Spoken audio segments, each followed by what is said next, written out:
em Tiago, capítulo 1. É muito bom estar de volta, depois de alguns dias de descanso, então é muito bom. E dupla jornada, não é verdade? Então hoje vocês vão cansar de me ouvir. Eita glória, hein? Eu falo que é por isso que a gente tem que cuidar da alma, do espírito e do corpo também. Então, cuidem da garganta, viu? Bebam água. Glória a Deus, aleluia. Mas eu quero compartilhar essa palavra do Senhor ao seu coração. Tiago 1.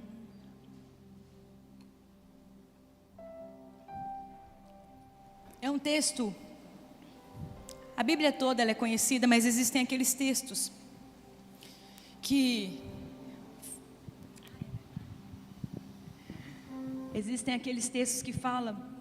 falam de uma forma muito mais pontual. E até mesmo que nós crescemos com eles, sendo ensinados, e aí nós guardamos na nossa mente e no nosso coração. Mas esse é um dos textos que nós conhecemos muito bem, porque o que mais o cristão passa é por provação, não é verdade? Então esse é um texto que nós conhecemos. E se a sua Bíblia impressa, ela contém o título, pode ser que na NAA o título é Os Benefícios da Aprovação. Pode ser um pouco meio contraditório, né? Os benefícios da aprovação. Mas não é contraditório, não é contraditório. Isso traz esperança, isso traz fôlego, isso alimenta a nossa fé diante daquilo que Deus pode fazer nas nossas vidas. Libera só um pouquinho de retorno aqui no altar para mim, fazendo favor. Senão eu grito mais. Mas a palavra do Senhor diz assim, Tiago 1. Os versículos que nós vamos trabalhar nessa manhã são os versículos 13 e 4. Mas eu quero que você comece a ler comigo do versículo 2 ao versículo 4, que diz: meus irmãos, tenham por motivo de grande alegria o fato de passarem por várias provações, sabendo que a provação da fé que vocês têm produz perseverança. Ora, a perseverança deve ter ação completa, para que vocês sejam perfeitos e íntegros, sem que lhes falte nada, sabendo que a aprovação da vossa fé desenvolve a perseverança. A perseverança. Ora, a perseverança deve determinar a sua obra, para que sejais maduros e completos, não tendo falta de coisa alguma. Essa é a Almeida corrigida. Pois bem, irmãos e irmãs, essa manhã eu quero falar com você a respeito do resultado da provação. Porque quando nós passamos por provação, as provações, elas precisam nos transformar. Nós precisamos sair diferente do ambiente, do processo qual nós estamos passando. E isso se mostra o resultado da provação. E a provação nos desafia a confiar mais em Deus. A provação nos convida e nos desafia a crer ainda mais nele, mesmo quando nós não vemos uma solução. Porque tem momentos que é assim, tem momentos em que não enxergamos a solução. E quando nós passamos por provações, nós ficamos mais fortes. A nossa fé e perseverança cresce e amadurece. E certa vez eu ouvi, eu quero compartilhar com vocês, que vai dizer: os sofrimentos e as provações não existem para nos destruir, elas existem para nos levar a um nível de amadurecimento e de profunda intimidade com Deus. Tem coisas que agora podem não fazer sentido para você, que agora você pode pensar: mas por que é que eu estou vivenciando isso? E eu não estou falando de coisas difíceis, eu estou falando de coisas desconectas, que não fazem sentido à sua jornada nesse tempo. Mas eu entendo também que Deus, Ele nos prepara para os momentos de provações. E é quando nós estamos na provação que nós entendemos daquilo que Deus já fez anteriormente, para que nós passássemos por esse tempo. Porque Deus é assim. Ele cuida, Ele é atencioso, Ele é amoroso, Ele olha para mim e para você.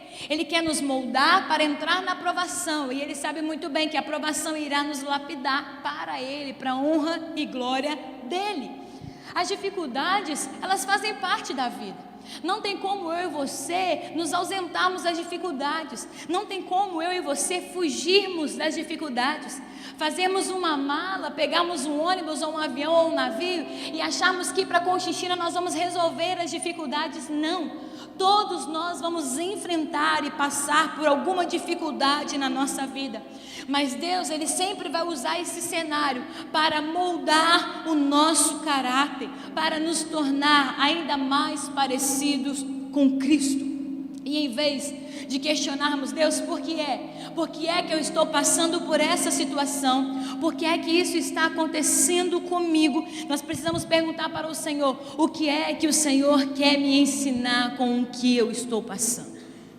O que é que eu tenho que aprender com o cenário que eu estou vivendo, que eu estou vivenciando? E a primeira coisa que eu quero que você guarde no seu coração e memorize, primeiro, edificando um caráter semelhante ao de Cristo. Para nós sermos transformados pelas provações, nós vamos precisar ter o nosso caráter edificado em Cristo, semelhante ao de Cristo. Uma coisa nós aprendemos a respeito de personalidade. Nós estudamos e fazemos testes de temperamento, não é verdade? E eu quero te dizer que o caráter, somando com temperamento, caráter mais temperamento é igual personalidade. Personalidade, guarde isso. E é no âmbito do caráter que nós temos a possibilidade de promover mudanças mais profundas, pontuais, significativas. E essas mudanças no caráter alteram a nossa estrutura emocional. Se por um lado o temperamento, ele em grande medida, em grande parte, ele é herdado geneticamente, o caráter ele é constantemente alterado ao longo da nossa vida. Seja por meio das experiências, seja por meio da cultura, seja por meio da educação, do ambiente, do relacionamento com as outras pessoas, ou também seja pelo nosso relacionamento com Deus. Como um todo, as nossas vivências são como pastas, como caixinhas que nós instalamos em nossa base de temperamento, que moldam e desenvolvem a nossa personalidade. E tudo que nós aprendemos desde a infância, desde o nascimento, modela o nosso caráter, determina decisões, padrões morais, relacionamentos, reações a estímulos, tanto relacionado às questões emocionais saudáveis, como também as disfuncionais, como nós estamos acostumados a trabalhar e a sermos também cuidados e curados nessas áreas. Mas nessa manhã você tem a oportunidade de dizer para o Senhor humildemente que nós estamos dispostos e disponíveis ao tratamento dele sobre a nossa vida, para que o nosso caráter seja moldado. Porque se nós entendemos que o caráter ele vive em constante transformação, e não tem como falar, alcancei ponto final, não, é o resto da nossa vida. Nós vamos ser tratados, nós vamos ser cuidados do nosso caráter. E eu e você temos a oportunidade nesta manhã de falar com o Senhor, eu quero ser tratado, eu preciso ser tratada, porque existem áreas que eu e você ainda somos resistentes, e precisamos deixar o Espírito Santo acessar, para que venhamos viver esse primeiro ponto, de vivenciarmos o caráter semelhante ao de Cristo, de termos o caráter de Cristo em nós. Lembrando que o caráter é uma impressão no ser humano que distingue cada um de nós. E é a soma das influências, sejam elas negativas ou sejam elas positivas, no decorrer da vida.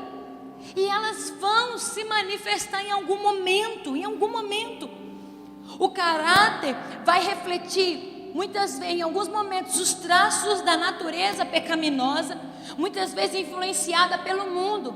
Mas se a sua vida estiver no altar, se a sua vida estiver no Senhor, pode ter certeza que o teu caráter terá traços da natureza divina, influenciado pela palavra de Deus. Isso precisa estar muito claro para nós, e isso é muito simples de se entender. E eu sei que para alguns pode parecer complexo de viver, Mas entenda, é simples de entender e também é muito simples de viver. Não há outra maneira das marcas do caráter de Cristo serem formadas em nós, a não ser pela cruz. A não ser pela cruz. Como está em Mateus 16, 24. Então Jesus disse aos seus discípulos: se alguém quiser vir após mim, renuncie-se a si mesmo, tome a sua cruz e siga-me. O seguimento de Jesus, a lei da cruz, a cruz opera em nós para nos moldar e nos ensinar a vida no Espírito, para nos impulsionar e nos levar a ter a experiência da vida no Espírito. A cruz é o quebrantamento da vontade, da nossa vontade humana, da força humana pela ação do Senhor. A cruz traz maturidade espiritual e maturidade emocional. Romanos 8, 29 vai dizer: pois aqueles que Deus de antemão conheceu, Ele também predestinou para serem conformes à imagem de seu Filho, a fim de que Ele seja o primogênito em muitos irmãos. A palavra diz que nós somos a imagem e semelhança. Então precisamos percorrer o caminho com letra maiúscula, Jesus. Você pode dizer: mas isso eu sei que você sabe, mas é muito bom lembrar. É muito bom lembrarmos, porque todos os dias o pecado tenta nos acusar. Todos os dias o pecado tenta lançar sobre nós o motivo de estarmos aonde estamos, ou muitas vezes gera dúvida no nosso coração por estarmos aonde estamos. Então todos os dias precisamos lembrar que somos a imagem e semelhança de Deus. Fomos criados como Ele desejou que fôssemos, para a honra e glória dEle. E cada vez mais precisamos desenvolver este caráter de Cristo. Assim como o ouro é purificado pelo fogo, a nossa fé, ela é fortalecida nas dificuldades. E é nesse momento que o nosso caráter é revelado. É nesse momento. Por isso precisamos estar firmes no Senhor, com a nossa fé firmada. Então a primeira orientação que eu te dou nesse primeiro ponto é: não fuja dele. Não fuja do Senhor. Não fuja. Não faça isso. Corra para Ele. Corra para Ele. Porque você sabe, quanto mais nós fugimos, quanto mais nós corremos a presença, quanto mais nós nos afastamos, mais nós perdemos esse moldar do caráter, mais fracos estamos, mais propícios e expostos nós ficamos, mais vulneráveis nós vamos nos tornando. Mas quanto mais nós corremos para Ele, quando nós nos lançamos nos braços dEle, nós estamos dizendo: eu não sou nada sem o Senhor, a minha vida não tem sentido sem o Senhor. Até aqui eu vivi desse jeito, até aqui eu pensei que a minha história seria assim, mas quando eu encontrei o Senhor, tudo mudou. Tudo mudou. Existe uma canção antiga que fala sobre isso. Jesus Cristo mudou o meu viver. Ele é a luz que ilumina o meu ser. Ele mudou o nosso ser, Ele mudou. Então pare de fugir e corra para os braços do Senhor. Porque você sabe que enquanto você esteve em fuga, a única coisa que você adquiriu foi cansaço, foi esgotamento, foi medo. O medo. Mas quando nós corremos para os braços do Senhor, nós entendemos que Ele tem descanso. Vamos passar por dificuldades, vamos passar por tribulações, vamos passar por lutas, mas sabemos que não estamos sozinhos, que estamos em direção àquilo que o Senhor revelou para nós. E quando temos uma direção, existe uma segurança. Quando tem uma direção, existe uma provisão. Quando tem uma direção, existe um sustento da parte do Senhor. Segundo ponto: reaja aos problemas como Jesus reagiria. Aí você pode dizer: como?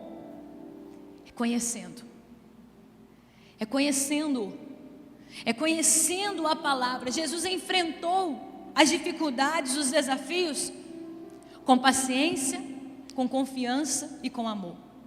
Eu vou ser sincera que enquanto eu montava o sermão, eu falei: Deus, esse segundo ponto é muito desafiador. Reagir como o Senhor reagiria.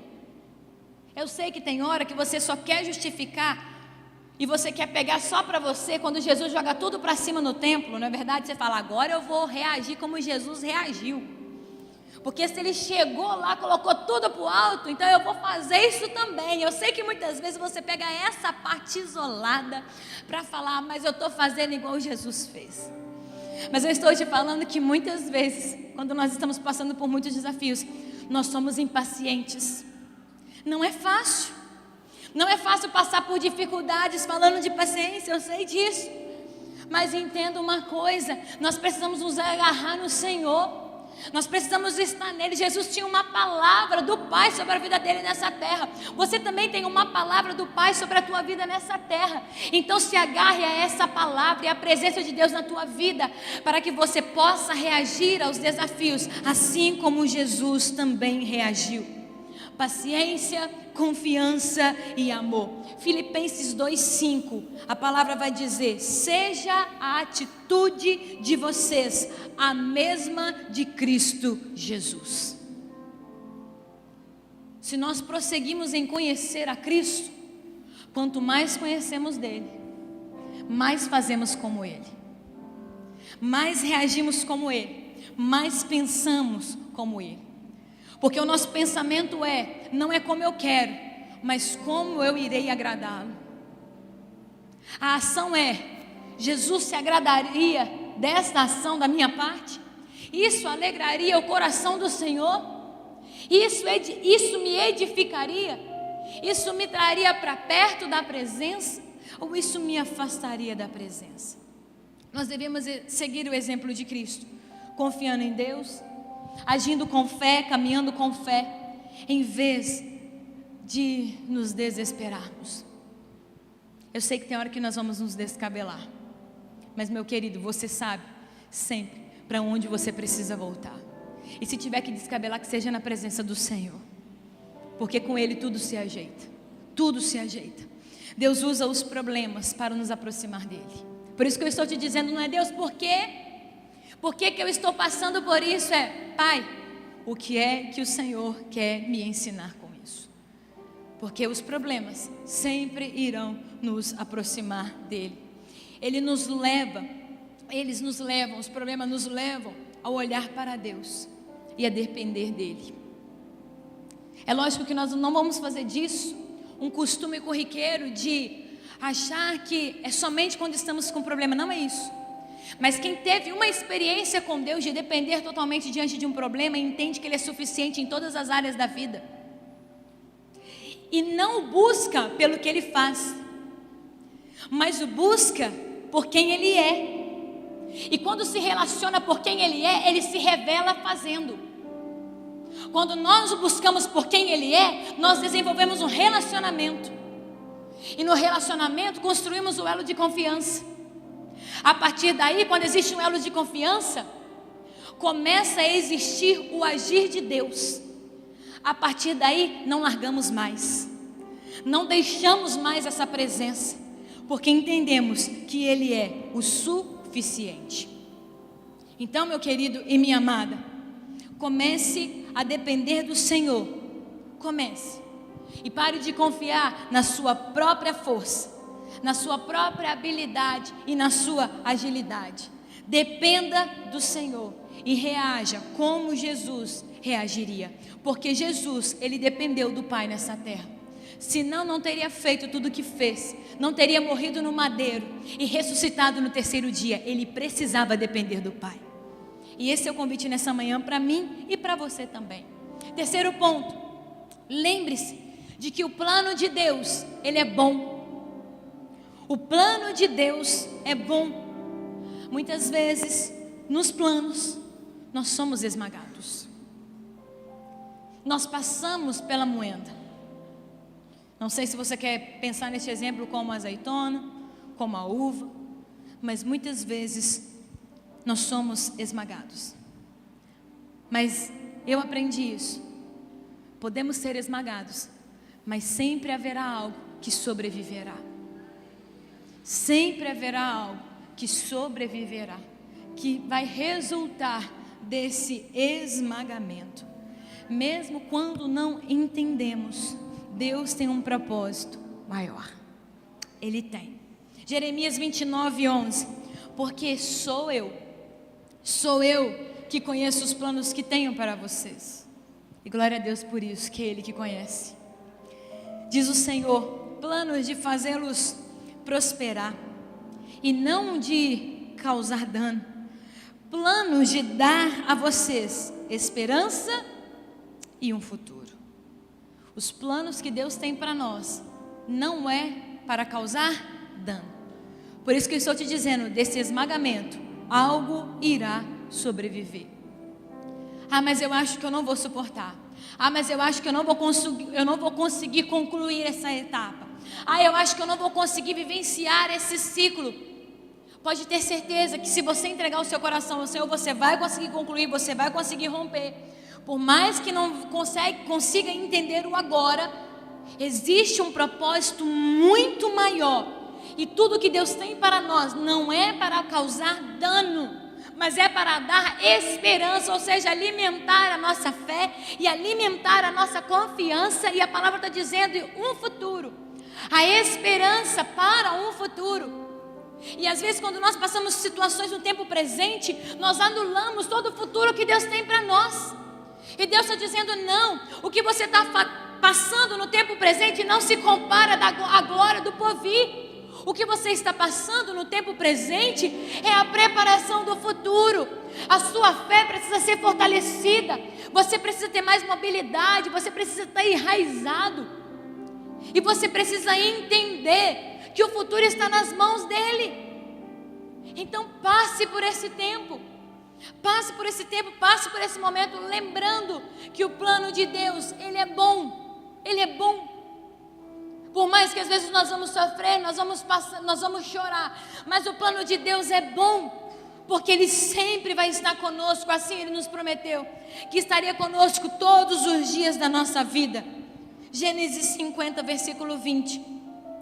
É bem verdade que vocês planejaram mal contra mim, mas Deus tornou o mal em bem, para que hoje fosse preservada a vida de muitas pessoas.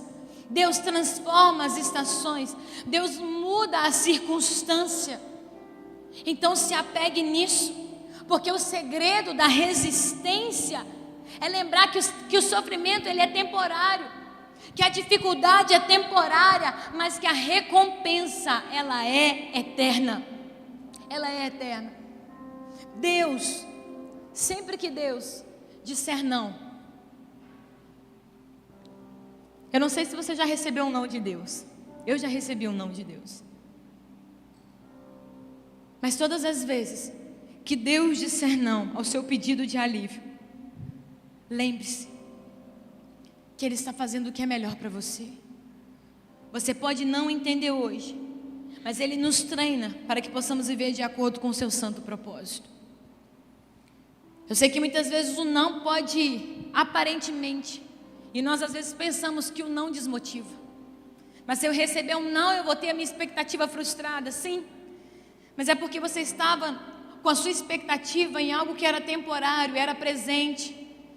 E Deus é aquele que sabe todas as coisas, então tem coisas que Deus vai te dizer não, porque Ele está te livrando no futuro e você sabe muito bem disso. Mas é interessante porque só quando nós estamos no futuro é que o não que nós recebemos no passado que faz sentido. Mas deixa eu te falar uma coisa, que eu e você viemos perder tempo, parar de perder tempo com esses pensamentos e entender, se recebemos o não de Deus hoje, é porque Ele vai continuar cuidando, é porque Ele vai continuar provendo, Ele vai continuar direcionando, e nós vamos permanecer no lugar de cuidado, nos braços de amor do Senhor, nos braços de amor do Senhor, e vamos lembrar, Deus é bom. Recebi um não, Ele é bom. Ele é bom porque Ele sabe da nossa estrutura, Ele sabe do tempo que estamos passando, Ele sabe do que estamos vivenciando. Então, guarde o seu coração e espere no Senhor. Quarto ponto, exulte e agradeça. Exulte e agradeça. 1 Tessalonicenses 5,18. Deem graças a Deus por todas as circunstâncias, pois esta é a vontade de Deus para vocês em Cristo Jesus. Observe essa palavra. Observe que Deus nos manda, nos ordena a dar graças. Mas olhe isso: em todas as circunstâncias. Deem graças em todas. Não está dizendo aqui, deem graças por todas as circunstâncias. É diferente. Deem graças em todas as circunstâncias. Por que é que não é por todas as circunstâncias? Ele não espera que eu e você sejamos gratos pelo mal, que eu e você sejamos gratos pelo pecado, pelo sofrimento ou pelas consequências dolorosas desse mundo. Em vez disso, Deus deseja que sejamos gratos porque Ele usa as dificuldades, os desafios e os problemas que nos afligem para cumprir os seus propósitos. Ele usa. E a gratidão nos fortalece e nos aproxima de Deus.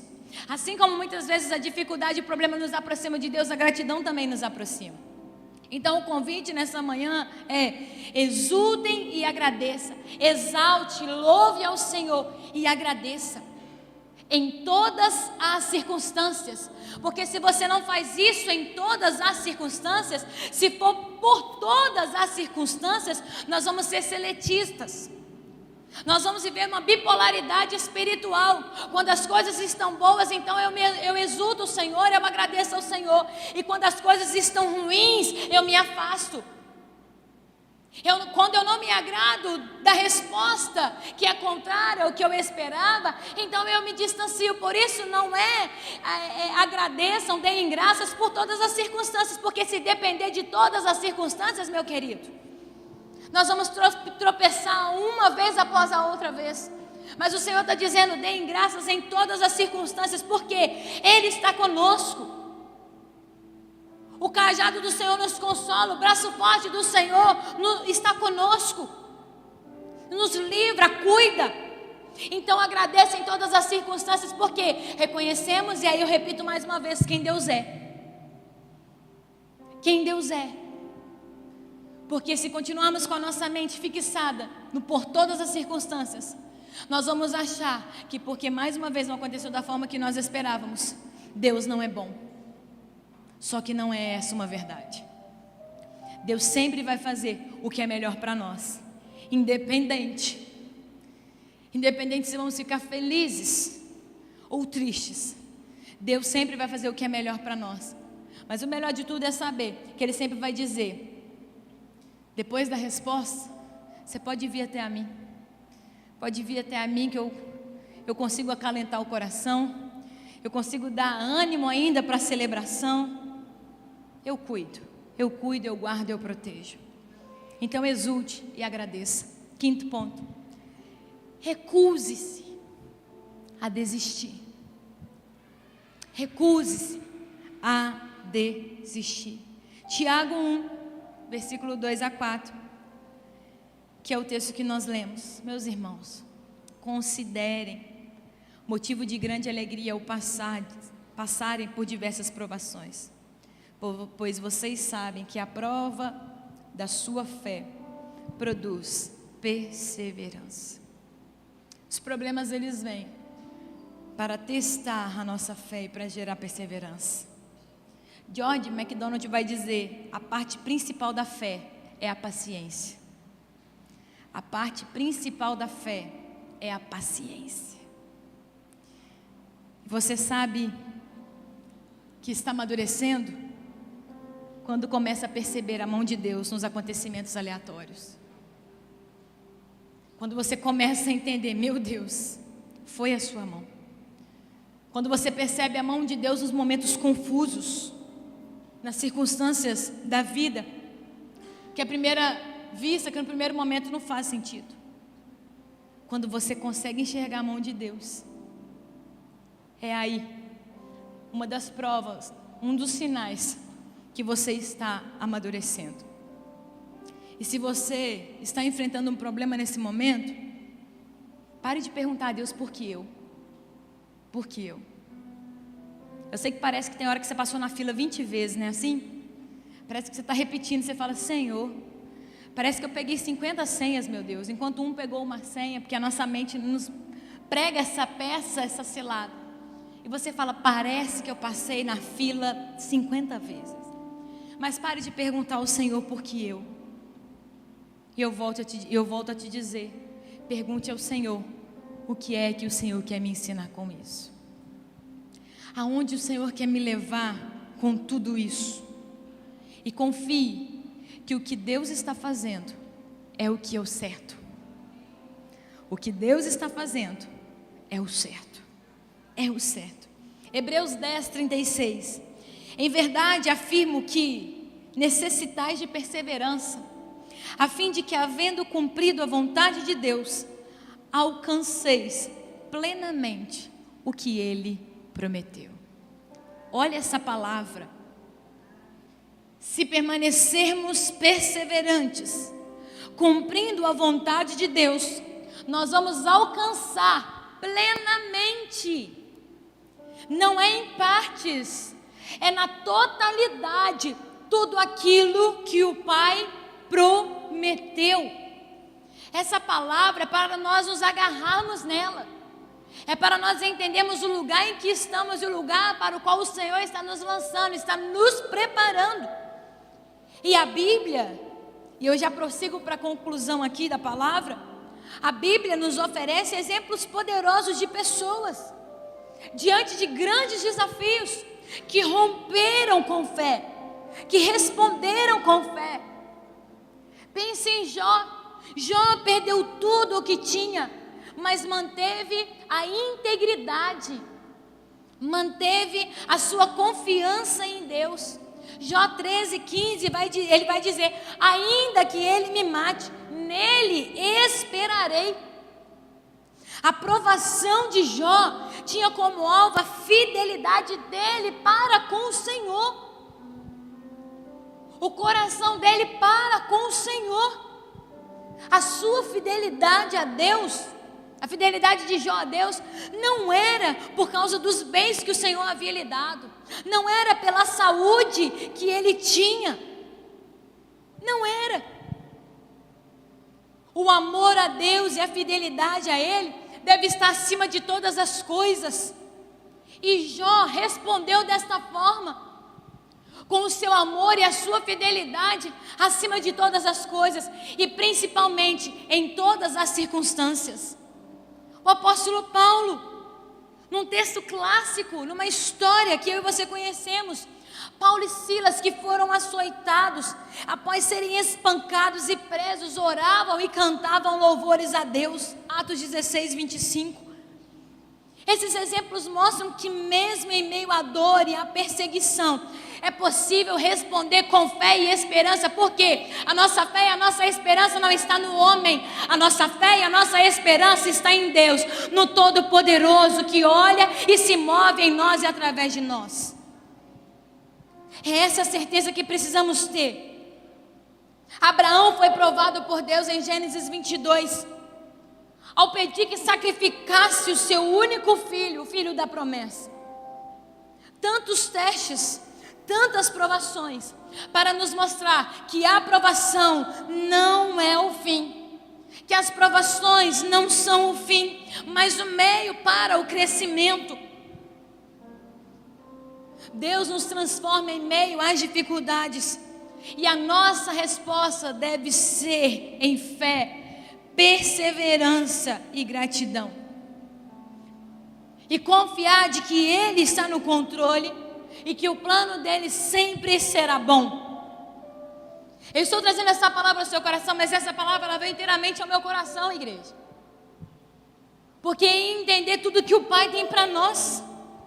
Deus, Ele está plenamente ciente dos tempos, dos seus tempos e das suas estações. Deus, Ele conhece todos os ciclos, os seus ciclos, os meus ciclos. Ele conhece todas as coisas. Então você não precisa se preocupar com qualquer coisa. A única coisa que precisamos nos preocupar é de manter os nossos olhos nele, independente do tempo que estamos passando, dos ciclos ou das estações. Precisamos manter os nossos olhos no Senhor.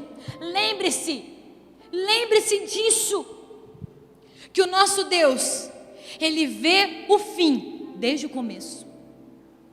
O nosso Deus, Ele vê o fim desde o começo. E às vezes a nossa pergunta para Deus é: aonde o Senhor estava no início de tudo isso? Ele vai dizer: eu estou lá no fim te esperando. Eu estou lá no fim te aguardando. O melhor de tudo é saber que Deus está passado, presente e futuro. É saber que a promessa de Deus de que Ele não nos deixaria até a consumação do século, é entender: Ele estava no nosso passado, Ele está no nosso presente e Ele está no nosso futuro. E isso é maravilhoso de saber e entender que o que o Senhor vai fazer não é para gerar mal em nós, dor em nós, mas é para gerar esperança e fortalecer a nossa fé. Fortalecer a nossa fé. E se há algo que Deus sempre pediu ao seu povo, sempre, se você perceber de ponta a ponta na palavra, algo que Deus sempre pediu ao seu povo, foi para que pudesse crer nele. Crer. Nessa manhã, o convite que eu faço para você é para que você lance todos os seus pensamentos no altar dele. Que você possa abrir os seus lábios para o Senhor e dizer: Pai, eu preciso que a minha estrutura seja transformada. Eu careço que o meu caráter seja transformado. Eu preciso disso, não tem como mais fugir disso. Porque se eu não vivenciar esse processo, eu vou continuar vivendo o passado. Eu vou viver o presente, mas eu não vou conseguir projetar, planejar e sonhar nada para o futuro. E esse é o tempo que eu e você temos para falar com o Senhor e dizer: Pai, eu preciso crer. Eu preciso crer, mesmo sem ver. Eu sei que nós estamos acostumados demais em ver. Em ver. E um dos grandes problemas é o não ver para muitos. O não sair do lugar, o não romper, o não conquistar. Mas Deus nessa manhã está dizendo, está trazendo ao seu coração e ao meu também: eu preciso que você creia. Ver, você vai ver lá na frente. Mas para ver lá na frente, você precisa crer aqui, agora. Precisamos crer aqui e agora. Você precisa permitir Deus ser Deus na sua vida. Uma coisa é saber que existe o Deus. Outra coisa é deixar Ele ser Deus na sua vida. Pare de tentar fazer as coisas do seu jeito e achar que tudo está sob o teu controle. Deixe Deus ser Deus na sua vida. Eu quero te convidar a se colocar de pé para esse tempo de oração no altar do Senhor. E quando eu falo para você: deixa Deus ser Deus, eu também te falo: deixe que Ele se comunique com você da maneira que Ele acha melhor. Deixe Ele se comunicar com você da maneira que Ele acha melhor para este momento que você está passando. Observe isso. Ouça o que eu estou te dizendo. Então que nesse primeiro momento a sua oração seja: Pai, abre os meus ouvidos espirituais, porque eu preciso ouvir da forma a qual o Senhor está querendo se comunicar comigo, diante do momento que eu estou enfrentando. Pode ser que você esteja esperando Deus falar de uma outra forma, mas Deus já está falando do jeito que você precisa ouvir hoje. Que Ele sabe que você precisa ouvir. Não é que você acha que você precisa ouvir, mas que Ele sabe que você precisa ouvir. E quando nós deixamos o Espírito Santo habitar em nós, nós podemos sem dúvida saber que Ele está trabalhando na nossa vida, que Ele está agindo na nossa vida nos lugares escuros, nos lugares que precisa de uma faxina, de uma limpeza, nos lugares árduos, nos lugares dolorosos. E é no poder e é na presença dEle que nós somos transformados, que nós vivenciamos essas mudanças reais na nossa vida. E guarde isso: Deus nunca pretendeu que o seu temporário fosse a sua eternidade. Deus nunca pretendeu que o que você está passando hoje, que é temporário, seja o seu eterno. Então que nessa manhã você escolha crer e confiar no Senhor. E que você entenda que isso é temporário. Que toda aprovação traz um resultado, traz transformação. E essa transformação não tem a ver especificamente, exclusivamente conosco. Nós passamos por ela. Mas essa transformação nos faz entender que a glória é dele, que a honra é dele, que o louvor é dele, que a adoração, a gratidão e a exaltação é dele. Então, meu querido, você tem uma escolha nessa manhã. Ou você fica pelo caminho, ou você aproveita a oportunidade de Jesus estar passando e fala: eu não sei se eu vou ter outra oportunidade, mas eu quero crer, eu quero confiar, eu quero me render, eu quero me entregar. Eu quero te convidar a sair do seu altar e a vir até o altar do Senhor, para rasgar